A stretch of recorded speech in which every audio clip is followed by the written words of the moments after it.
It's only a game. Why you have to be mad? What is up, heroes of Dominion? My name is Charlie. This is Hero War Central, and in today's video, I'm going to help you pick a tank. That's right. Everything you need to know about picking a tank is in this video. Kind of. In the game of Hero Wars, there are a couple of different ways to pick a tank. One, you could be like, this tank looks the coolest. This tank, has the coolest theme. The aesthetic is really cool. It's an undead. Ooh, it's a big fat dragon. Ooh, it's a demon with horns. Ooh, you could do that. You could. And it's viable. You'll be fine. Trust me, you'll be fine. You could go with an arbitrary tier list. Well, this tank is higher than this tank on the tier list. I think of the 10 tanks in the game, there's 3 in the S tier, and I think that those are your 3 tanks, and that's the end of the discussion. No nuances or any discussions of complexity behind the tier list whatsoever. These are the 3 best tanks. Run those 3 tanks. I'm not going to talk about what 3 tanks those are, and I don't even know if there are 3 tanks that are quote unquote S tier. What I'm going to talk about today is play style, the play style of your tanks. And to wrap this up in a nice little bow, I have 2 kinds of tanks to look at today. We have active or offensive oriented tanks, and then we have passive, which are defensive oriented tanks. Now, one common theme on the active tanks are they have attacking abilities, and they don't provide much in the way of defense for your team. Now, they all stand at the front of your line, with the exception of Lilith, of course. They all stand in the front line, and they all absorb that basic attack damage. However, the active tanks, they don't provide any defensive capabilities to your team, unless you're talking about the artifact weapon buff, and we can. In the case of Galahad, we really can't. Galasad is Galamad, but these heroes are tanks that will stand in the front of your team, and they'll do active or attacking abilities. Now, I don't mean to say that these are only going to be tanks that you can use on offense. You can absolutely use these tanks on defense as well, but these are more active, more more aggressive styles of tanks, and they all are characterized with ultimates that do heavy offensive damage or offensive capabilities.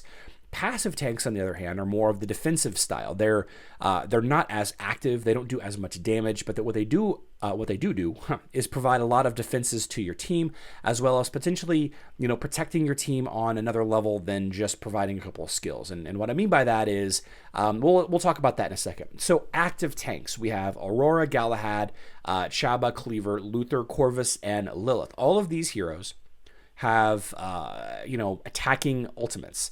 Aurora has her area of effect magic damage thing. She also has her violet ability that reflects magic damage back onto attackers. Galahad, his whole kit is built around his ultimate that he does area of effect swords dropping from the sky. We have Chaba, whose whole kit is built around eating the enemy frontline hero. Cleaver does his hook. He does his area of effects, damage over time, where he damages himself, and he also does that cleave attack where he stuns the enemy line. Luther jumps into the enemy back line, starts whacking people in the head with his big hammer.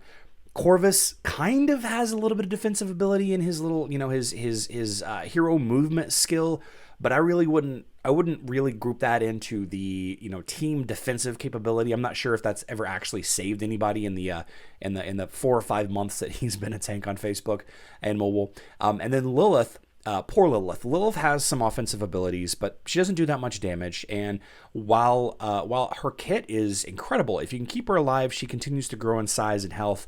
Her position in the team lineup, behind a lot of warriors, behind a lot of other heroes, makes it so that she's not really a tank at all. Now, before I go into the passive side of things, I do want to mention that Martha is in fact a tank on the mobile version of the game, and I didn't include her here because, you can make the argument that she's not a real healer, that she's actually a tank for your backside, for your rear line. I'm not here to make that argument. I'm going to talk about frontline tanks and frontline tanks only. The passive tanks are those tanks that have abilities that are more built around protecting your team. Astaroth has his shield, his damage link share ability, as well as his revive. Ziri has her provoke, as well as some, self-preservation and stuns.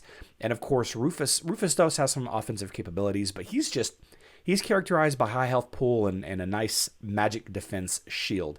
All of these heroes, with the exception of Galahad, provide an artifact buff that will help your team stay alive. Galahad has physical attack, by the way.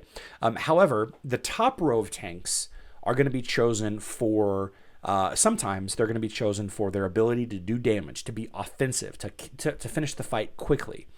Not in every case, of course. The bottom row of tanks, this passive line, is going to be for those teams that are more control-oriented, that are more grindy, that are more trying to win through synergy, not just raw damage as quickly as possible. And, you know, there are other cases to be made for other hybrid tanks, and I mean like a hero like Elmir, Anvari. You could go with Dodge with Yasmin or Ching Mao. You could go with a really thick, strong warrior up front like Ju or Ishmael. But in the case of building a team, and again, this is what we're talking about, you know, how to pick a tank, assuming you have all, 10 tanks unlocked, this could be where you start. How is your play style? Is it more offensive? Is it more active? Is it more aggressive? Maybe pick one of the top row of tanks. Now, there's lots of nuances between these 6, 7 tanks and between the bottom 3 and the passive. If you're more of a passive control, synergistic type of player, maybe the bottom row is for you. Then that's, again, that's not to say that the top row doesn't have synergy with some heroes. They absolutely do. They absolutely do. But this is just an idea to get you thinking about it. You're not thinking about which tank is the best tank. By the way, the best tank is Aurora on Facebook and web by far. On mobile, it's a little bit muddy, but not the best tank in every situation. In some situations, Rufus is the best tank. In some situations, Corvus is the best tank. In almost no situation is Lilith the correct tank, but if you really like Lilith, build a Lilith tank team, and you'll be fine. It's a game. It's a game. Just enjoy it. That being said, we have a tank tier list video coming soon. If the video is already out, it'll be displayed now. If it's not out yet, it's going to be out this weekend.